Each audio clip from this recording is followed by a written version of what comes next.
The schools in New York City are segregated. Don't take my word for it. Look at your data. Second presentation starts at 6 o'clock. You can go and meet with the schools right now. The middle school fair is kind of like attending a job fair. It's just a teeming mass of humans trying to get information about the schools.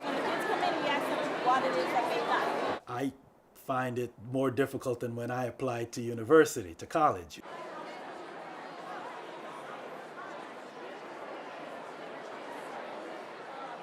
We have over 30 school districts within New York City public schools, and some districts have what's called choice for middle school and for high school, and other districts have zoned schools. You choose from schools within your school zone, and that could be any number of schools. You list them in order of preference, 1 to, I believe, 12. In my district, I think the schools are not as great on paper, you know, as far as like school assessment tests, Common Core exams, and things of that nature. I had to settle for whatever I was allowed to apply to. You know, people aren't stupid, and so they look at the end result. Where can my kid end up and be the best that he or she can be? And you trace that back to where it all started for certain students. There's no secret. They're feeder schools for college, high schools to colleges, middle schools to high schools, and elementary schools to middle schools.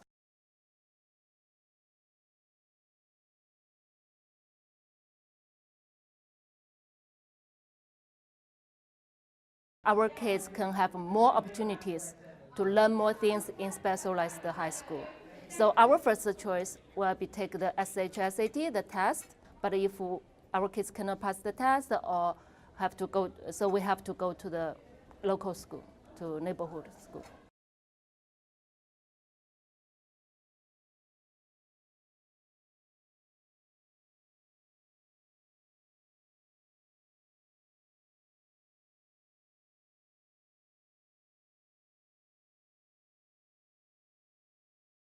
When you think about inequities as it pertains to the New York City public schools, we have a series of screens which make it so that certain students get screened into certain schools or even have an opportunity to go to certain schools. We think that's problematic from an equity perspective, and the data bears that out as well. Who's actually going to certain schools and who's not. And we are taking on some really big questions and issues in New York City in a very real way. When our district removed screens from admissions, which we were really thrilled about, it meant that our younger daughter, rather than having her grades looked at or an essay that she wrote, instead she would just be assigned a lottery number, and that's how she'd be assigned to school. And that felt better both as parents. We don't feel that it's appropriate for 4th and 5th graders to be told that they're not good enough or good enough for any particular school. And it also meant that we went from a pretty segregated situation in our middle schools to most middle schools meeting, you know, looking a lot more like our district in terms of socioeconomic status. 然后能够让自己人生改变。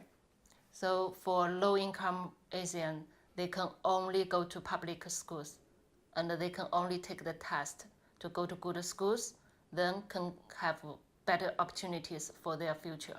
So it's really about opportunity. I absolutely have no doubt that there's a bunch of us, Black and Latino kids, I should say, that are ready to take on the challenge to excel at any level. I think the schools will integrate themselves if the resources are put into the schools. If the chancellor and the mayor want parents to look at a wider variety of schools, then they have to show parents that this wider variety of schools have the resources to teach their children.